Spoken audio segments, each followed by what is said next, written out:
Miss Catherine Mayo की world bestseller book mother India के पिछले एपिसोड में हम इसके 13th चैप्टर की शुरुआत कर चुके हैं, जिसके तहत हमने जाना कि महज 50 सालों में किस तरह अंग्रेजों ने यहाँ पूरा शिक्षा का एक आंदोलन खड़ा कर दिया और पाश्चात्य शिक्षा को यहाँ इंट्रोड्यूस किया, जो भारतीय शिक्षा के मुकाबले कहीं ज्यादा तर्कपूर्ण और वैज्ञानिक दृष्टिकोण को डेवलप करने वाली थी।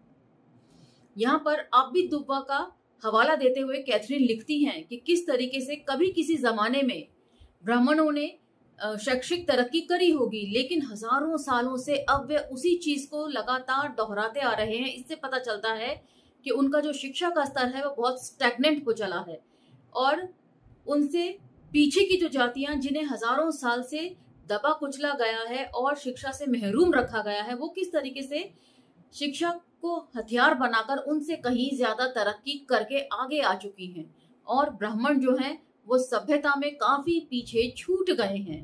इन सब चीजों के ऊपर हमने पिछले एपिसोड में चर्चा करी थी और साथ ही जाना था कि किस तरीके से लॉर्ड मैकाले जो हैं उन्होंने यहाँ पर पाश्चात्य शिक्षा की मुकम्मल नींव डाली। तो अब हम चर्चा को यहाँ से आगे लेकर चलेंगे।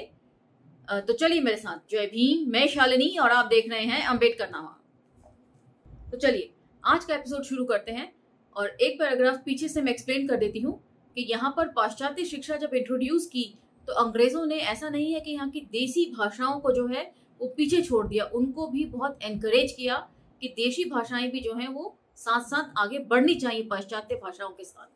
तो चलिए, किंतु इससे यह नहीं समझना चाहिए कि सरकार ने देशी शिक्षा और देशी भाषाओं के अध्ययन को हतोत्साहित किया। इसके विपरीत उसने सभी स्कूलों में देशी भाषाओं की शिक्षा पर भी जोर दिया, जिससे वे आधुनिक विज्ञान के विचारों को व्यक्त करने के लिए पर्याप्त विकास कर ले। फुटनोट 7 देखिए, कलकत्ता विश्वविद्यालय आयोग report volume 1 chapter 3 Roman number में तथा वॉल्यूम 2 रोमन नंबर में चैप्टर 18 ये भी रोमन नंबर में एवं द एजुकेशन डिस्पैच ऑफ 1854। इसी बीच सरकार ने दो भारतीय भाषाओं अरबी और संस्कृत की बजाय अंग्रेजी में शिक्षा देने का निश्चय किया। इसके दो कारण थे। एक यह कि कुछ विशेष विद्यार्थियों को छोड़कर बाकी के लिए दोनों भाषाएं अर्थात अरबी और संस्कृत में से किसी एक भाषा को पढ़ना कठिन था, और दूसरा यह कि इन भाषाओं में आवश्यक पुस्तकें उपलब्ध नहीं थी। और पिछले एपिसोड में हमने इसका एक और कारण पढ़ा था कि ये भाषाएं जो है अरबी और फारसी का जो लिटरेचर था वो अय्यारी की घटनाओं से भरा हुआ था, जैसे कि मक्खन और शीरे के समुद्र का जिक्र और 30-30 फीट ऊंचे महामानवों का जिक्र जो 30,000 साल तक जिंदा रहते हैं। इस तरह की शिक्षाएं जो है वो बेमानी थी। इससे पता चलता है कि पहले भी यहाँ की शिक्षा जो है वो कोई तर्कपूर्ण चीजें आपको समझाती नहीं थी। धीरे धीरे अब स्कूलों की संख्या भी बढ़ने लगी। 1857 से अब तक इन 30 वर्षों में कलकत्ता, बम्बई, मद्रास, लाहौर और इस्लामाबाद में 5 विश्वविद्यालय स्थापित हुए। भाषा सीखने के पाठ्यक्रमों के अतिरिक्त अन्य व्यावहारिक और गैर साहित्यिक भाषा विषयों की ओर भी विद्यार्थियों का ध्यान आकर्षित किया गया, किंतु जो कठिनाई अब भी है वे ये है कि व्यापार, वैज्ञानिक, कृषि, वानिकी, इंजीनियरिंग और अध्यापन में से किसी भी क्षेत्र में काम करना भारतीयों की आकांक्षा के विरुद्ध था। भारतीयों की अवधारणा ही नहीं है कि भारत का एक राष्ट्रीय अस्तित्व भी है। असल में भारतीयों के आचार विचार में देश का कोई स्थान ही नहीं है। बहुत इंपॉर्टेंट बात है जो यहाँ पर कैथरीन लिख रही हैं। यहाँ पर राष्ट्रीयता जैसी कोई बात नहीं है। हर कोई अपना व्यक्तिगत तौर पर तरक्की करना चाहता है और साथ ही साथ चाहता है कि उसी के जाति बंधु ही केवल तरक्की करें, बाकी सब पीछे छूट जाएं। यहाँ ये राष्ट्र तरक्की कैसे करेगा इस बारे में कोई सोचता नहीं है, कोई सोचने की जरूरत भी नहीं समझता है। ओवर रिप्रेजेंटेशन कुछ लोगों का है और कुछ लोग अंडर रिप्रेजेंटेशन है या जिनका बिल्कुल भी रिप्रेजेंटेशन नहीं है। संसाधनों में बराबर की हिस्सेदारी कोई किसी को देना नहीं चाहता है। ऑफ कोर्स गिने चुने लोगों तक ही ये संसाधन सीमित हैं और वे वैचारिक बेईमानी के चलते दूसरों को इसमें हिस्सेदारी नहीं देना चाहते हैं। तो एक राष्ट्र किस तरह तरक्की करेगा? एक राष्ट्र के रूप में वो लोग ना खुद को देखते हैं और ना ही बाकी लोगों को देखते हैं। हाँ, जरूरत पड़ने पर हम सब हिंदू हैं ये जरूर वो कह देते हैं और हिंदू राष्ट्र बनाने के लिए लालायित हो जाते हैं, लेकिन अधिकारों की बात जब आती है, हिस्सेदारी की बात जब आती है तो वो देना नहीं चाहते। इसीलिए कैथरीन ने लिखा है कि यहाँ राष्ट्रीयता की भावना का अभाव है निरंतर। हमारे दृष्टिकोण में देशभक्ति के स्वभाव को एक तथ्य के रूप में स्वीकार करना चाहिए, न कि आरोप के रूप में। यह भारत के भाग्य और पुनर्जन्म के सिद्धांतों का वे तार्किक परिणाम है जो अहम केंद्रित व्यवहार को जन्म देता है। तो कितना बारीकी से उन्होंने चीजों को ऑब्जर्व करके यहाँ पर लिखा है कि यहाँ पर लोग शुरू से ही घमंडी रहे हैं। शिक्षा अपने तक ही उन्होंने सीमित रखी है और उस ज्ञान का भी उन्होंने ठीक से इस्तेमाल नहीं किया है। अब आधुनिक भारत में शिक्षा की उन्नति के इतिहास को यहीं छोड़कर आज के आंकड़ों से इस उन्नति को देखते हैं। अंग्रेजों के आने के बाद ही ये उन्नति पॉसिबल हुई और अछूतों के लिए भी शिक्षा के दरवाजे खुले। और जैसा कि पिछले एपिसोड में हमने आप भी दुब्बा के शब्दों में पढ़ा कि ये जिन्होंने सभ्यता में सबसे आखिर में अपने आप को दर्ज कराया है, वो अछूत जातियां भी बहुत आगे निकल गई हैं आज ब्राह्मणों से ज्ञान के मामले में। 1923-24 में ब्रिटिश भारत के 13 विश्वविद्यालयों से निकलने वाले कुल स्नातकों की संख्या थी 11,222। इनमें से 7,822 ने कला और विज्ञान में, 2,046 ने कानून में, 446 ने चिकित्सा में, 140 ने इंजीनियरिंग में, 546 ने अध्यापन में, 136 ने कॉमर्स में और 86 ने कृषि में डिग्री हासिल की थी। उसी अवधि में 68,530 छात्रों ने विश्वविद्यालयों में स्नातक की पढ़ाई के लिए प्रवेश भी लिया और वे भी इसी तरह अलग अलग विषयों में थे। Footnote 8 statistical abstract for British India 1914-15 to 1923-24 page 279। सबसे ज्यादा संख्या कला और विज्ञान विषयों में थी, जबकि कृषि, स्वास्थ्य विज्ञान, सर्जरी, प्रसूति विज्ञान, पशु चिकित्सा और कॉमर्स विषयों की ओर कुछ ही विद्यार्थी आकर्षित हुए थे। हालांकि इन विषयों की भी पेशकश की गई थी। उदाहरण के लिए इलाहाबाद में अमेरिकन प्रेस्बिटेरियन मिशन द्वारा संचालित कृषि स्कूल में यद्यपि 200 छात्रों की व्यवस्था थी, पर 1926 में उसमें केवल 50 छात्र ही थे। अब इसकी वजह सुनिए कितनी अजीबोगरीब थी। अधिकांश लोग ये समझकर कि कृषि विज्ञान की शिक्षा के लिए मिट्टी और खेती का मेल होगा, कहते हैं हमें कुली नहीं बनना है। स्कूल के निदेशक कहते हैं यदि हम अपने स्नातकों को सरकारी नौकरी देने की गारंटी दे सके होते तो यहाँ भी भीड़ हो जाती। तो यहाँ पर लोग पढ़ते ज्ञान हासिल करने के लिए नहीं, सरकारी नौकरी झपटने के लिए हैं। ये उस वक्त भी अंग्रेजों का आकलन था। मैंने भारत में कहीं भी किसी तकनीकी स्कूल के बारे में नहीं सुना जहां भीड़ रहती हो। तो तकनीकी स्कूल यानी कि विज्ञान यानी कि वैज्ञानिक सोच। औसत भारतीय आमतौर पर कला और डिग्री चाहते हैं, लेकिन वह भी सीखने के वास्ते नहीं बल्कि सरकारी नौकरी पाने के लिए। फुटनोट 9 देखिए, मिस्टर थाइगराज आयर, भारतीय, मैसूर के जनगणना अधीक्षक, census of India volume 1 page 182। बौद्धिक विकास के साधन के रूप में अक्षरों का अनुकरण पूरी तरह सिद्धांतवादियों की कल्पना है। मतलब जो शुरू से चले आ रहे हैं उन्हीं का बस अनुसरण करते चले जाओ। नई सोच डेवलप कैसे होगी इसके बारे में किसी का कोई ध्यान नहीं है, ना कोई विचार ही करना चाहता है। हजारों साल पुरानी रूढ़ियां और जो बातें चली आ रही हैं उन्हीं को लकीर पीटे जा रहे हैं सब। इसके लिए वे कठोर से कठोर परिश्रम करेगा और अपने परिवार की आकांक्षा को पूरा करने के लिए अपने कमजोर शरीर को भी नष्ट कर लेगा, जिसे वह और उसके पूर्वज पहले से ही अपने अत्याचारों से जर्र कर चुके हैं। तो बुक की शुरुआत में ही सबसे पहले जब कलकत्ता का स्केच हमारे सामने कैथरीन ने खींचा था तो वहां पर उन्होंने यही कहा था कि बंगाली वेशभूषा में जो छात्र हैं वो कितने मलिन लग रहे हैं, उनके चेहरे कितने सूखे हुए हैं और कोई तेज उनके चेहरों पर नहीं है। मुझे उम्मीद है आपको याद ही होगा कि शुरुआत ही यहीं से हुई थी बुक की काली घाट की।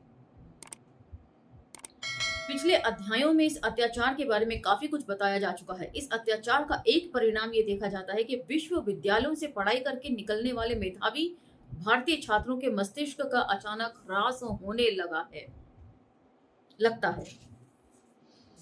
इसी बीच जब वे नौकरी के लिए हांफते हुए निढाल स्थिति में हाथ में डिग्री लेकर खड़ा होता है तो उसको वांछित पुरस्कार नहीं मिल पाता, तो पूरे परिवार की निराशा बहुत कड़वाहट लिए हुए होती है और वे ज्यादा मर्माहत और अन्याय के मारे लगते हैं, तब उस युवा व्यक्ति को और उसकी भारत माता को यही लगता है कि अब दूसरा कोई विकल्प नहीं है। पर जिस देश में काम करने के अपार अवसर हों और जो देश अपने युवकों के दिमाग और हाथों से काम लेना चाहता हो, उस देश के लोग परंपरा और गर्व के भाव के कारण अंधे और बहरे बनकर उसे देखने या सुनने की परवाह नहीं करते।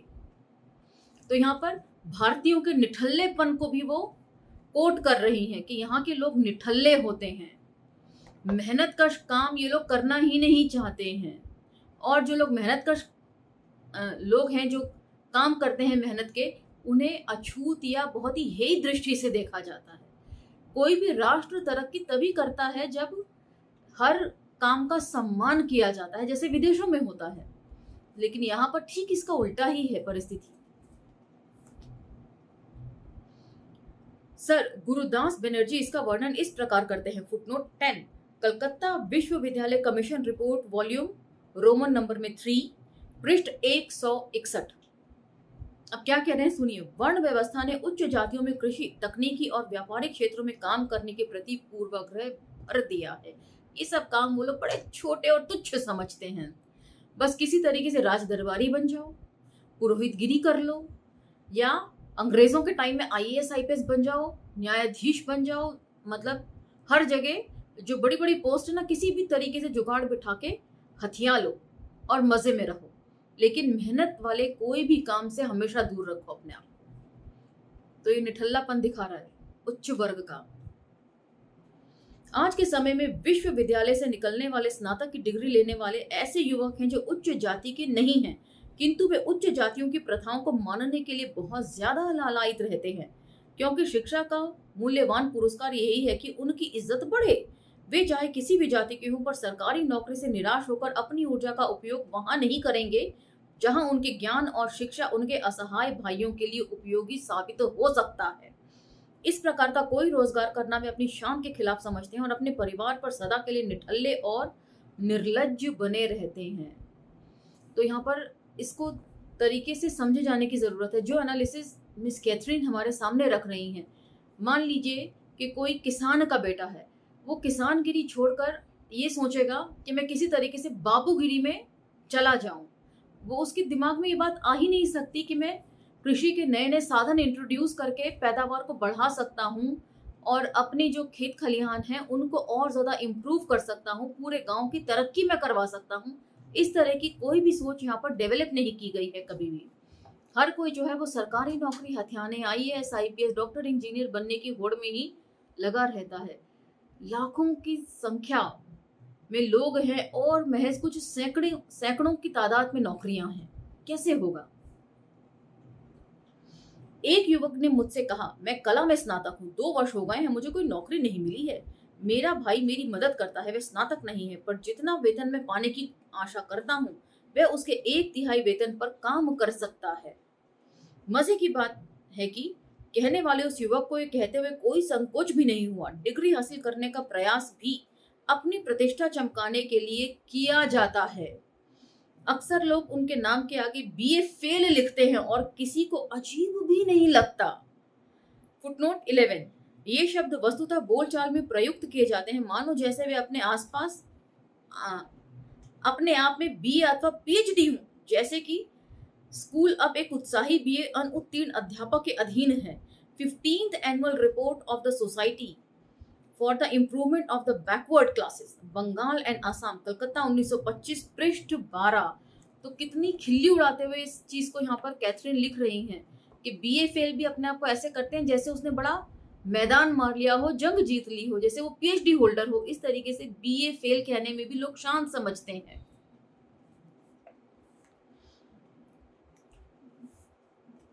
किंतु उन्हीं में से एक युवक, स्नातक युवक ने मेरा ध्यान आकर्षित किया। इस युवक को भी सरकारी नौकरी नहीं मिली थी। उसने निराश होकर एक अमेरिकी व्यापारी से सहायता के लिए प्रार्थना पत्र भेजा। उस अमेरिकन ने उसे जवाब में लिखा। क्या लिखा ये सुनिए। तुम हमेशा वहां क्यों कोशिश करते हो जहां तुम्हारी जरूरत नहीं, और फिर ये जानकर कि वहां कोई जगह नहीं है लज्जित और अपमानित क्यों होते हो? ये कैसे संभव है कि आप सारे लोग सरकारी क्लर्क बन जाएं? अगर तुम्हें सरकारी नौकरी नहीं मिलती है तो तुम अपने गांव जाकर वहां स्कूल खोलने या खेती करने या गरीबों और बूढ़ों की स्वास्थ्य सेवा करने का काम क्यों नहीं करते? क्या ये काम करके तुम अपनी जीविका नहीं चला सकते? तो ये अमेरिकन की समझ है।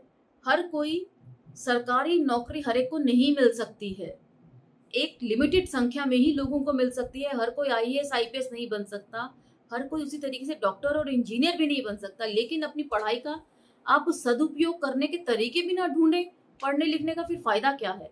इसी से पता चलता है कि यहाँ पर लोग एजुकेट होते हैं कुछ नया कर गुजरने की नीयत से नहीं, बल्कि किसी भी तरीके से डिग्री मिल जाए, नौकरी मिल जाए और समाज में जो है ना हमारी इज्जत बढ़ जाए। और अगर अछूत हुआ तो अपनी जात छुपा के किसी तरीके से रंगा सियार बन के सोसाइटी में घूमे। उस भारतीय युवक ने धैर्य पूर्वक जवाब दिया, निस्संदेह, किंतु आप भूलते हैं कि इस तरह का काम करना मेरी प्रतिष्ठा के खिलाफ है। मैं बीए पास हूं, इसलिए यदि आप मेरी मदद नहीं करोगे तो मैं आत्महत्या कर लूंगा। और उसने आत्महत्या कर ली।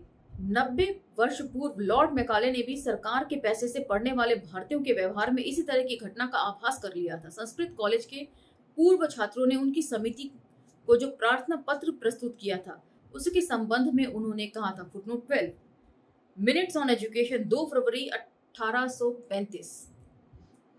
प्रार्थी छात्रों ने कहा है कि उन्हें 10-12 साल कॉलेज में हिंदू साहित्य और विज्ञान की पढ़ाई की और हमारे पास उसका प्रमाण पत्र भी है, लेकिन इस सब का क्या फायदा? हमें अपनी स्थिति को सुधारने की थोड़ी आशा भी नहीं है। हमारे अपने ही देशवासी भाई हमें उपेक्षा से देखते हैं और उसमें हमें किसी भी प्रोत्साहन और सहायता की आशा नहीं है। इसलिए वे प्रार्थना करते हैं कि उन्हें ऐसी सरकारी नौकरियां दी जाएं जो भले ही उच्च गरिमा या उच्च वेतन की न हो, पर ऐसी हो कि उनको जीवित रख सकें। वे कहते हैं हमें जीवित रखने के लिए अपनी उन्नति के लिए साधन चाहिए जो हमें सरकार की सहायता के बिना नहीं मिल सकते, क्योंकि हमें सरकार ने ही बचपन से सहारा दिया और शिक्षित किया है। वे अपने पत्र में बहुत भावुक होकर कहते हैं उन्हें मालूम है कि सरकार की मंशा कभी नहीं हो सकती कि वे हमें शिक्षित करने के बाद उपेक्षित और बेसहारा छोड़ दे। ये प्रार्थना पत्र सरकार के विरुद्ध एक शिकायत है और उसकी उच्च शिक्षा ने उनका नुकसान किया है और इस पर मैकाले टिप्पणी करते हैं। तो मतलब ऊंची शिक्षा पाने के बाद अगर नौकरी नहीं मिली, सरकारी नौकरी नहीं मिली, तो उनका नुकसान हो गया, उनका जीवन बर्बाद कर दिया सरकार ने उनको शिक्षित करके। अब वो शिक्षित हो गए हैं, इसलिए अब कोई छोटा काम नहीं कर सकते। खेती का काम करना, अनाज उगाना, नए नए तरीके ढूंढना, वो सब छोटे काम है छोटे लोगों के। जब ऐसी सोच के साथ नवयुवक आगे बढ़ेंगे तब फिर देश कैसे तरक्की करेगा? इसीलिए कैथरीन ने कहा कि यहाँ पर राष्ट्रीयता की भावना का लगातार अभाव रहा है। पढ़ाई लिखाई को किस तरीके से आप पॉजिटिव तरीके से पॉजिटिवली कन्वर्ट कर सकते हैं नए नए तरीकों में, लेकिन यहाँ के लोगों को ये बात पता ही नहीं है। अब लॉर्ड मैकाले ने क्या टिप्पणी करी इस पत्र के ऊपर, ये दिलचस्प है। मुझे इसमें संदेह नहीं कि उनका कहना सही है, क्योंकि हम अवश्य ही उस धन को बचा सकते थे जो इन लोगों को शिक्षा देकर बेकार और अभागा बनाने में खर्च किया। निश्चित रूप से लोगों पर इस तरह खर्च न किया जाए कि वे जनता पर भार बन जाएं और राज्य को इसकी कीमत चुकानी पड़े। तो लॉर्ड मैकाले ने भी इन पर व्यंग्य करते हुए जवाब दिया है इनकी चिट्ठी का, कि हम मान लेते हैं कि हमने आपको निकम्मा नकारा बना दिया। एक सदी पहले से संस्कृत विद्वान हूं अथवा आज के बीए उत्तीर्ण या अनुत्तीर्ण शिक्षित, दोनों पर समान नियम लागू होता है। हालांकि पहले जो शिक्षा शिकायत की भावना थी उनमें अब कड़वाहट आ गई है। संपूर्ण भारत में विश्वविद्यालय से हर वर्ष निकलने वाले स्नातकों को नौकरी उपलब्ध न कराने के लिए राजनीतिक और बुद्धिजीवी लोग सरकार पर दोष लगाते हैं।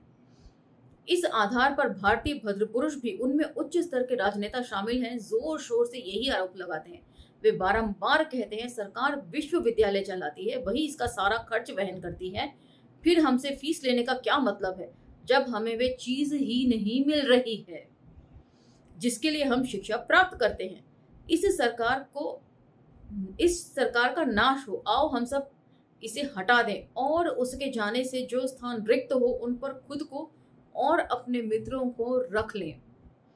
अगर अमेरिका की येल या हार्वर्ड या लेलैंड, स्टैनफोर्ड विश्वविद्यालयों के चमकीले चमड़े पर छपी हुई सनदों को वहां के छात्र हुंडी की तरह लेकर जाकर सरकार कोषागार में प्रस्तुत करें तो कोषागार वाले उसे भुनाने से मना कर दें और वे अर्थात छात्र इसके विरोध में काम बंद करके सरकार के विरुद्ध आंदोलन और अपना व्यवसाय बना ले तो उन पर अमेरिकी की जनता हंसेगी। ये स्थिति अभी यहाँ पैदा नहीं हुई है। मतलब अमेरिका के लोग ज्यादा जागरूक हैं शिक्षा को लेकर और अपनी शिक्षा के सदुपयोग को लेकर, किस तरीके से उन्हें अपनी शिक्षा का सदुपयोग करना है। यदि कैथरीन एक कंपैरिजन कर रही हैं भारत का और अमेरिका का, अगर अमेरिका के पढ़े लिखे लोग सरकार से शिकायत करें कि हमें नौकरी नहीं मिल रही है और हम आपके खिलाफ आंदोलन करेंगे अब, तो अमेरिका की जनता ऐसे पढ़े लिखे नव युवकों पर हंसेगी कि सिर्फ सरकारी नौकरी एक चीज रह गई है। शिक्षा, अगर आप शिक्षित हैं तो आप तो बहुत सारे तरीके से उसका इस्तेमाल कर सकते हैं। इसी बाबत आपने देखा होगा, सब लोग IAS IPS नहीं बन सकते और डॉक्टर इंजीनियर नहीं बन सकते। इन्हीं सब चीजों को लेकर रतन जी ने एक मुहिम छेड़ रखी है और आपको तरह तरह के लोगों से मिलवाते हैं, बिग एंटरप्रेन्योर्स से मिलवाते हैं, बिजनेसमैन से मिलवाते हैं कि अपनी शिक्षा का किस तरह आप लोग सदुपयोग कर सकते हैं दूसरे फील्ड्स में जाकर भी। सिर्फ IAS IPS बनना ही एक फील्ड नहीं है इकलौता। यदि नौकरियां ही नहीं है, अब तो वैसे भी सरकार आरक्षण और नौकरियां सभी कुछ खत्म कर रही है, तो आपको कहाँ से मिलेंगे? तो आपको विकल्प तलाशने पड़ेंगे। और यही यहाँ पर मिस कैथरीन मेयो भी लिख रही हैं कि यहाँ के लोगों को विकल्प तलाशने नहीं आते सरकारी नौकरियों के। तो इस मंथन को आप लोग जारी रखिएगा। मुझे उम्मीद है ये एपिसोड आपको जरूर कुछ ना कुछ सिखाएगा। आपको ये एपिसोड कैसे लग रहे हैं मुझे कमेंट सेक्शन में बताते रहिए और यदि आपको इन्फॉर्मेटिव लगते हैं तो दूसरे सोशल मीडिया पर स्प्रेड भी करते रहिए। अब मुझे इजाजत दीजिए, मिलते हैं अगले एपिसोड में और अगले चैप्टर की तरफ बढ़ेंगे हम, 14 चैप्टर की तरफ। अब मुझे आगे दीजिए, धन्यवाद।